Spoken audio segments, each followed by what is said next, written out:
Kufungana Simba na Yanga imetokea sana. Yaani kuchukua katika historia, kufungana Simba na Yanga ishatokea. Kuna miaka ishafungwa Yanga miaka 7, waacha mara 6. Kwa sababu sasa hivi kwa mwaka timu zinakutana hata mara ngapi? 4. Mara 4. Sasa kuna miaka 7 timu inafungwa. Yaani kwa sababu wadogo hamwezi kujua. Miaka 7, sio mara 6. Miaka 7 timu inafungwa. It happens in football. Lakini sio kama sisi hatupendi. Lakini pia kufungwa huko kama mnavyokuona pia kulikuwa na utata mwingi, sio kama limefungwa, kulikuwa na utata mwingi tu baada ya mechi nyingi tu, lakini kwa sababu maamuzi ya mechi yanaendana na waamuzi, basi tunakubali. Kwa hiyo tutazidi kupambana dabi ili kuwe na ushindani wa kutosha, lakini hakuna cha ajabu hapa ambacho kimetokea. Ila sasa watu wanapiga kelele kwa sababu hawajui kwamba hii inatokea. Juzi imetokea tu hapa.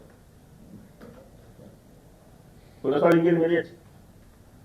Tulikuwa kuna Mkeenge ananitumia message baada ya kuuliza, anasema kocha anatangazwa leo au muda wote lini? Sio hiyo ni issue ya CEO, mtendaji mkuu. Maana sisi ndio governance. Uwezo kanisikia kila kitu mimi au kila kitu nani? Mwenyekiti na makamu. Sisi tuna role yetu kufanya na mtendaji anafanya nini? Ana kazi yake. Kwa hiyo sisi kama kuna kamati ishafanya kazi kampata huyo mtu, then CEO ndiye anafanya vitu vyote, negotiations na kila kitu za kumaliza. Sasa mimi siwezi nikampangia au nikamsemea atamtangaza lini na lini, pengine kuna vitu vya mikataba anafanya na kila kitu. Hiyo ni mimi hata sifahamu. Hiyo ndio maana ya budi governance. Sio tu kila kitu ni mimi tu. Ukifa kwa hiyo na vitu vyote institution memory yote inafanya nini? Umekufa. Haya maswali maulizo. Haya maelezo amenipa. Mimi nataka niongezee tu kwenye lile ambalo lilisema kwenye mamlaka ambazo zimekuwa zikitusupport. Umesema serikali kwa jumla, lakini nadhani ni haki kuwataja wenzetu wa Tanzania Investment Bank, walitusupport sana kwenye shughuli zetu za msimu uliopita na msimu huu. Lakini kuna mamlaka ya mapato Tanzania TRA, kuna TRC Tanzania Port Authority, tunawashukuru sana. Lakini pia tunao wenzetu wa TBC, tunajua na K4S Security, hawa wanatusaidia sana, tunashirikiana nao vizuri. Kwa hiyo tunaomba radhi kwamba tuwataja mwanzo, lakini si kwa kuwadharau, kwa sababu sisi ni binadamu, tumeungwa na kusahau. Dada pale nimeona amenyosha sana mkono, labda aulize. Mapinduzi tutashiriki. Mapinduzi tutashiriki.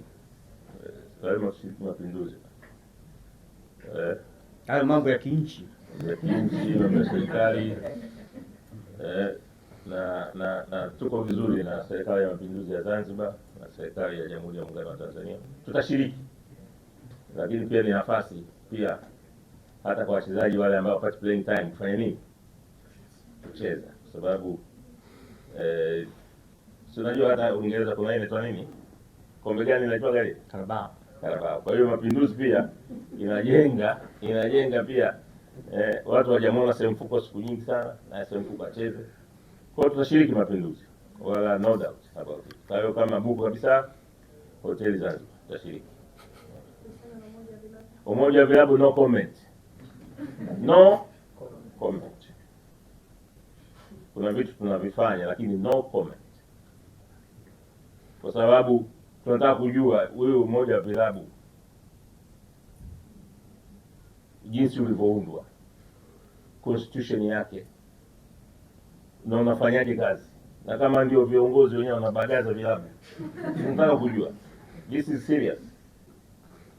This is very serious. Kwa hiyo no comment mpaka until further notice. Na nikiingia napata nini? Sio kama naelewa. Nikiingia napata nini? Kwa hiyo hatufanyi vitu kwa ushabiki. wala tuliko kushabiki. Na angalia kuna hata klabu za Egypt ziko pale. Hajaingia. Tunaingia kwa ajili ya nini na tunapata nini? Unajua kuna jambo ambalo labda ningependa kulizungumzia, naomba radhi mwenyekiti. Umoja huu kiini chake au chanzo chake, Simba walishiriki kwa 100%, na wala sio jambo ambalo limezuka, ni jambo ambalo limekuwepo kwa muda mrefu. Na kama hamfahamu, Simba ndiyo klabu iliyoko nominated miongoni mwa vilabu 8 Afrika kushiriki African Football League. Na African Football League iliandaliwa na CAF kwa kushirikiana na FIFA, ikiwa ni pilot ya mashindano ya vilabu vya dunia. Simba ndio walioshiriki na tulicheza hapa uwanja wa Taifa, na hata inauguration yake ilifanyikia hapa, na ndio chanzo cha mashindano hayo ya vilabu yaliyofanyika Marekani. Na huo umoja ulianza kuzungumziwa hapa na kila kitu. Sasa inawezekana ikawa wenzetu wana ubunifu hata wa kuanzisha umoja wa vilabu wa Afrika na nini, kwa sababu wana akili nyingi, lakini ni kitu ambacho kilikuwepo. Walifuata sample ya UEFA, wakasema na Afrika wanayo na Amerika wameanza na mabara mengine. Kwa hiyo ni kitu ambacho sio lazima, kwa sababu kila mtu anao uhuru wa kujiamulia nini anachotaka. Tutaangalia kama alivyosema mwenyekiti, tukiona kwamba kuna benefits ambazo tunaweza kuzipata. Maana nilisikia waandishi wanasema unajua, baada ya kuingia mwenyekiti huyu ndio vilabu vimeanza kupewa fedha. Kwa vilabu vinapewa fedha za maandalizi ya mashindano ya kimataifa tangu mwaka 90. Si ndio mzee? Miaka yote wanatoa kile kinachopatikana kama royalty, wanagawa kwa vilabu vyote vilivyoshiriki, wala sio kwa sababu ya umoja, wala sio kwa sababu ya nini. Hizo fedha zinakuja. Ukishiriki mashindano ukaingia kwenye group stage unapewa fedha kiwango fulani, ukienda quarter final kiwango fulani, ukienda semi final. Imekuwepo hiyo miaka yote. Na ushiriki huo wa Tanzania kwenye hizo bodi za kimataifa wamekuwepo tangu kina Mzee Rage, kina Tandau, kina Tenga, wameshiriki kwenye kamati nyingi za FIFA, kamati nyingi za CAF. Wala si jambo jipya, wala ndio umeanza leo. Limekuwepo miaka na miaka, lakini bahati nzuri sasa hivi ndio nini tunasema utandawazi na kujipigia sana pasi. Swali lingine.